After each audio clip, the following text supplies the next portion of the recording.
You do not need to be perfect with money to start getting your finances together. You just need to start building some money skills. Nobody comes out of their mom's panza knowing how to budget, how to save, how to pay off debt, how to invest, or any of that. You can still get your finances together. You can still build wealth.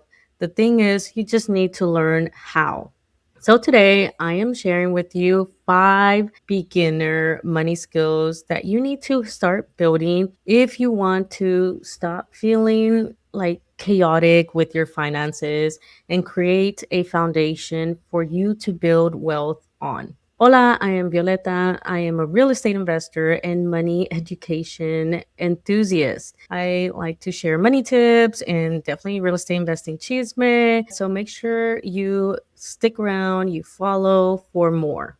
So today, this episode is going to be for the Latina that is like, man, I want to get my finances together, but no sé dónde empezar. I don't know where to start because you may be in your career, you have a high salary job, or you just have a nice stable income. You're making decent money, pero like it's still disappearing. It's like, ¿dónde se está yendo? Where is it going? And you are just kind of like left like, wow, I really need to figure this out because you want to buy a house, maybe you want to gain financial freedom, you definitely want to build wealth, but right now it just feels like a little overwhelming because there's just so many things that you need to do. And so that's why I made this list for you, kind of like a starter kit, a roadmap so that you can start your financial journey. And then this is kind of the route that I took, and I want to share that with you. Now, this list, again, it is a starter kit. The idea here is to build a strong foundation, a strong financial literacy foundation. That way you can build, those money skills up on top of that. So, not going to get too much into like investing or investing real estate or any of the more complex things. This is just a foundation for you to get started. So, we're going to be talking about how to manage your money and then a little bit of how to grow your money. But again, this is beginner. If checking your bank account makes your stomach drop, I am here to tell you that avoiding your money is not going to protect you. It just lets that chaos continue. Just because you aren't looking at that fire, it doesn't mean that the fire isn't there. We are talking about money awareness and spending tracking. That is the first skill that you want to start building. And I'm talking about understanding, learning how to look at your money, how to look at your finances, and without it being something negative to you.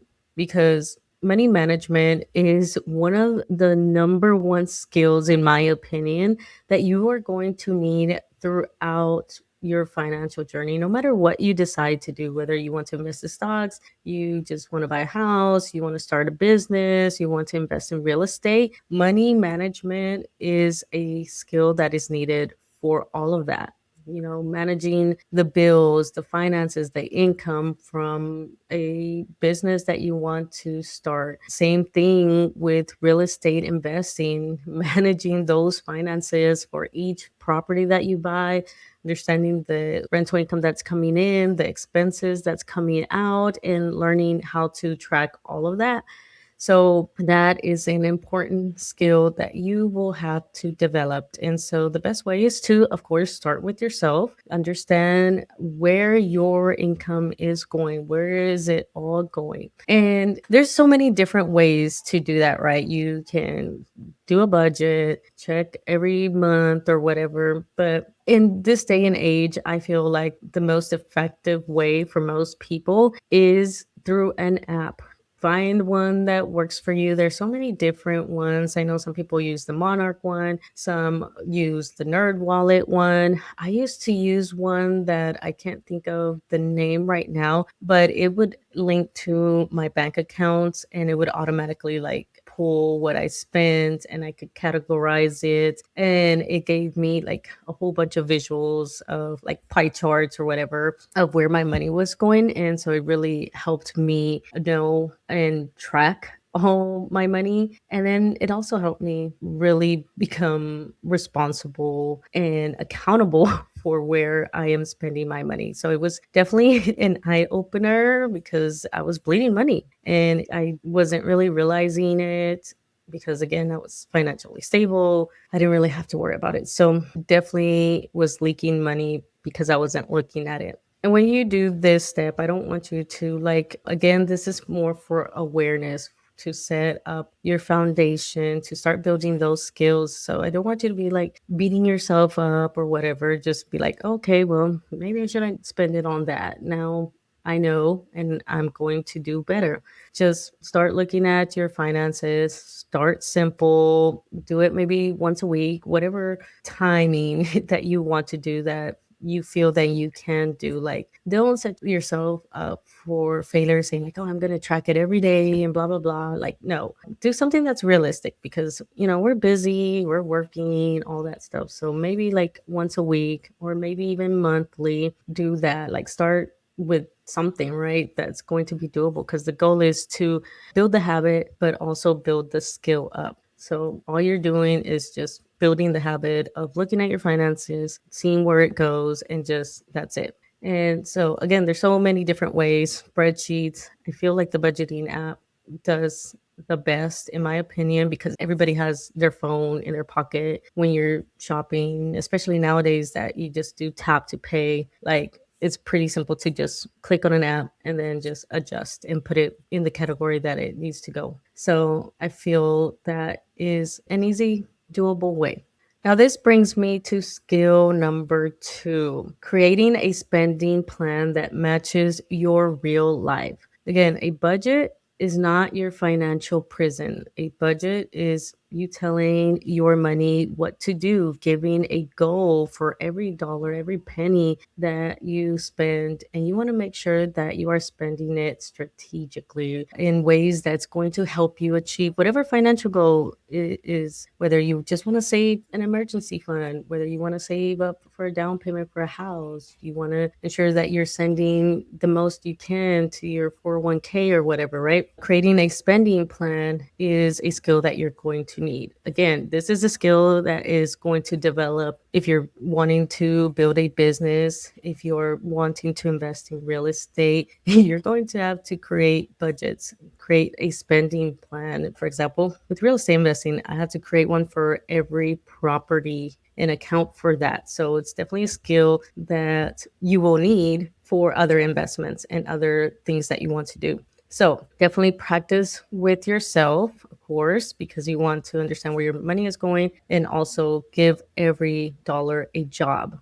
And I like to use spending plan versus a budget. A budget feels more restrictive, and I think it's just been kind of like overdone with budgets. It just kind of like it's a lot everywhere. And so I feel like people are burnt out versus a spending plan. It feels more strategic, it feels more well thought out, and it's more intentional, right? Again, the goal is to ensure that every dollar that you have is given a task, right? This one's going to savings. This one's going to this bill. This one's going to my 401k. This one's going to be for education courses or whatever, or a book, right? That's all it is. So I don't want you to think that it's restrictive. Don't look at it. And changing that mindset, even just changing that wording, it definitely changes your attitude towards it, which will help you actually stick to it and actually go every month or however often and kind of assess and reassess and adjust as needed. Now, to create a spending plan, I do have a few episodes and I'll link them down below where we kind of go a little bit more kind of step by step on creating a spending plan. So I'm just going to give some brief tips here. Of course, you start with your monthly income. What is your take home pay? Is it, like consistent? For example, when I was in the military, I knew exactly how much I was getting every 1st and 15th. Just figure out that portion for you. Like, does it vary? If it does, then just kind of like average it out. The second thing you want to do is, of course, list your expenses, all your bills. Like you'll have to really go into your bank accounts and just look at everything, no matter how small of a bill, a subscription. And you might just find that you forgot about a subscription that you're not using, because I've done that before and I was like, hey, I forgot about this, especially with one of my business accounts. I forgot that I never canceled a trial subscription. So I was like, oh, I got to cancel that because I'm not using it. And so definitely go through your expenses, because you might find that there's things in there that you don't need anymore. And so, bam, already freeing up some cash right there. And then list your variable expenses. Those are kind of a little bit harder, especially with everything going on. Gas and groceries are just kind of like getting crazy. So it's kind of hard a little bit to kind of figure it out, but just again, try to average it out. Household items, right? Like soap and all that, toilet paper. Definitely, those are a little bit more variable. And then the last thing you want to do is list your goals. What is it that you want to focus on? And I want to say just focus on maybe one or two things. First, check to see what would be an immediate impact. So maybe like you have credit card debt. Okay, well, then you got to pay that off. Or maybe you realize that you don't have an emergency fund and maybe you want to like take care of that and give yourself a cushion. So things like that, or maybe a vacation, and then what kind of investments would you like to do? And I think this is where it can get a little bit tricky because you might be tempted to do it all, right? Just pick one thing, one investment, like focus maybe on your 401k if that's something that you're already doing or need to do or whatever. Start with that. I feel like that's always the simplest thing. And then as you stabilize and as you build these skills, then you can go to a few more complex stuff like real estate investing. Although it's still doable, but I just kind of feel like sometimes people get too caught up in trying to do it all that they end up not doing any of it. So always start with something simple, something doable, and then grow from there. Now, as far as like budget slash a spending plan, there's so many different ways. You'll Google spending plan and there's a whole bunch. I have a few episodes on budgets and there's a few different ones that I used. I had used the 60/40 at some point. Some people use the 50/30/20. And when I say those are just like percentages of where your spending is spent. So for example, in the 60/40, 60% was living expenses and things like that. And then the other 40% was split up into four 10% blocks, where one was like investing, retirement, emergencies, and then just like education for yourself or fun money, whatever, right? So yeah, decide where you want your money to go. This is where you're going to give every dollar a job. And it doesn't have to go to percentage. You could just do numbers. If you see like, hey, I have an extra, I don't know, like $300 a month. Okay, well, $100 for this, $100 for that, 100 for this. Bam. Because I feel like with the economy now, percentages is very hard, especially thinking that your living expenses are going to fall under one of these like percentages, right? But just take the time and make a plan for yourself. The next thing is, of course, try to ensure that your spending plan has a pay yourself first strategy, meaning that you pay your savings or your investment, things like that first, versus going out and buying extra clothes that you may not need or whatever, right? So just start that way. But also remember to look back, go through it periodically, usually maybe monthly, quarterly, however you want, and make adjustments because maybe you got an increase in pay or you finished paying off a car or whatever. Then just go back and make adjustments anytime something like that happens, or at least monthly be checking your budget. The next skill is about savings. Now, it kind of went into a little bit with the spending plan, but here I want to talk about like emergency funds, right? Your emergency fund is not there because you are in the negative or anything like that. It's there because life happens. Things happen. Like just recently, my husband like with the land, his tire just popped, right? It got I think it was a thorn or something slashed his tire somehow. I don't know. We still don't know how it happened, but he had to go buy a new tire, which is like, I think he said it was almost $300, and it was an unexpected expense. But he saves up, he has an emergency fund for those things. So it was like, oh, well, I got the money for it. It's right there. And so you want to create an emergency fund to be prepared for unexpected life events like that. So the amount that you want to have really depends on what is going to make you stable and what is going to make you feel safe, right? What's going to stabilize you if something, like, think of like one of the things that might be kind of worst case scenario. So it's kind of difficult for me to give you a number because originally it used to be like, oh, 3 months worth, right? Max 6 months. But with this economy and everything that's been going on, I mean, you see layoffs here and there, prices have gone up, everything costs so much more. And I've seen it throughout my network when somebody gets laid off. I mean, I've seen some people go past 6 months trying to find a job. And so nowadays, it's just like, well, it might be up to a year of living expenses for a cushion for, and it kind of sucks because you would rather that be in an investment account, but maybe you need the access right now. And for me, understanding, and this is kind of like a skill that,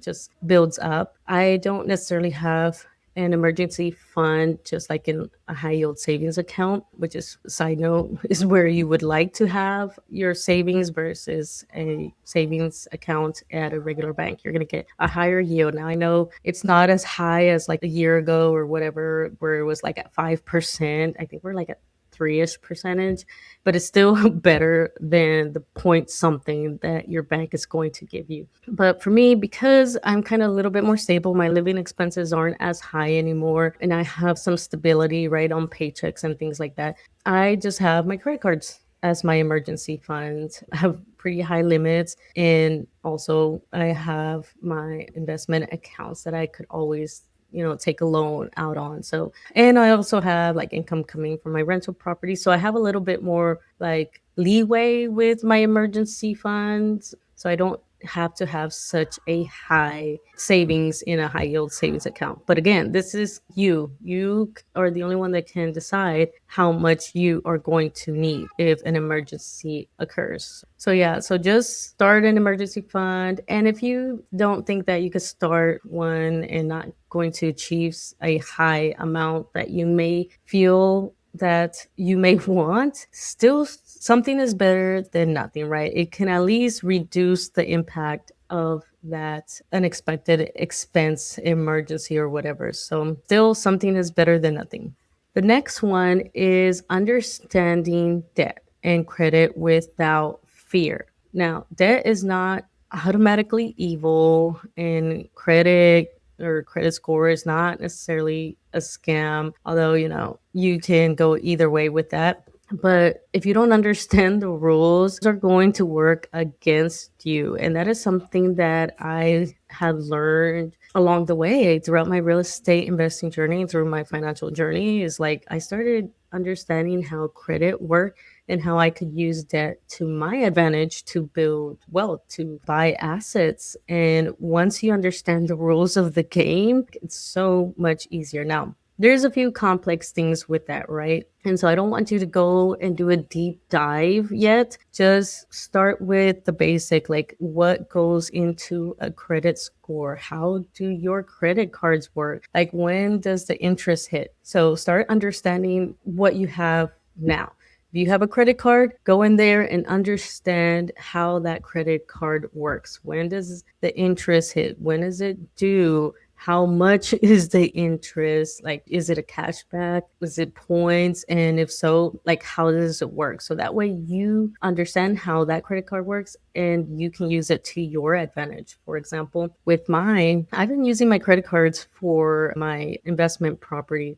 and I'll go pay with my credit card and then pay it off immediately before the interest hits. And then I get some cash back or I get points. Now, there's been a few times where, like, I just eat the interest because I needed something that was pricier, then I could pay it off right away.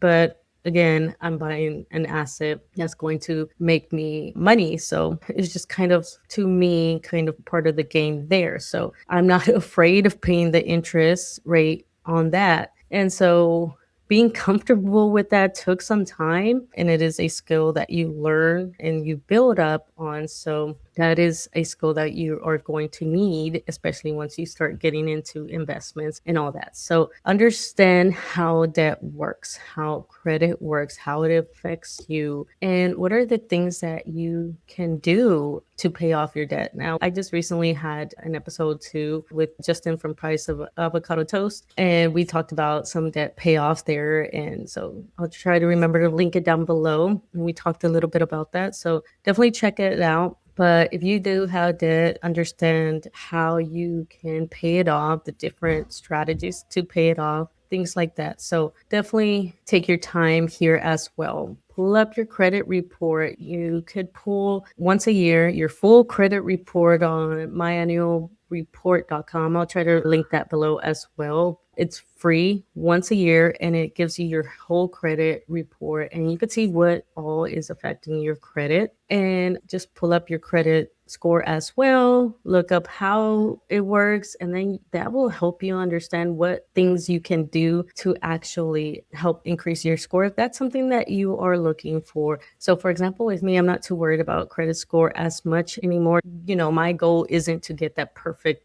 high credit score anymore. My goal is just to keep it above, I think right now, 720. And so sometimes I'm way up there. I think I've gone like 820 or something like that. And it's dropped down as low as 670, 690, I think it was, because it depends on what I was doing. Because sometimes I use my credit a lot, a lot. So I buy a property. Right now, one of my cards are maxed out. So I've gotten a notification that my credit score dropped, but not worried about it. In another month, it'll go right back up once I pay it off. But that's me, because I've learned how credit works, how I'm using it, how I'm using debt. And so now I feel safer using all of that to my advantage strategically. So definitely take the time to understand what's going on with you.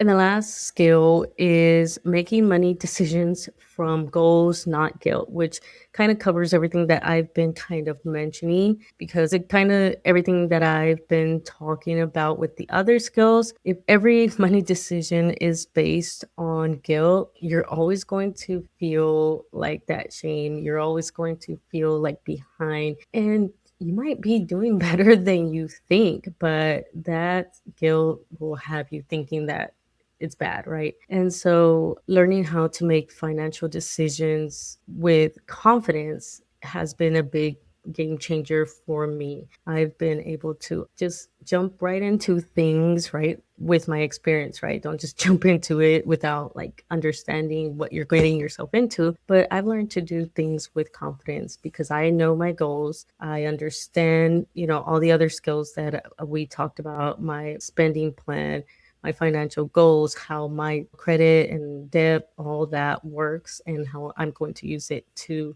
build wealth for me. And so that takes some inner work that not going to get too much into it in this episode because I just did an episode talking about financial anxiety. Sorry, my dogs are barking now. And also like financial trauma and other things like that. But definitely check that out. I think it's the episode before this one. So I talked about there, and I have a few other episodes talking about just doing some inner work with addressing your financial anxiety and your trauma and overall mindset, so that way you can make educated decisions, so that way you can build wealth, you can gain that financial freedom. But yeah, again, that takes some time. Same with all these other skills, it's going to take time. So make sure that you understand that, like, it's not going to be an overnight thing.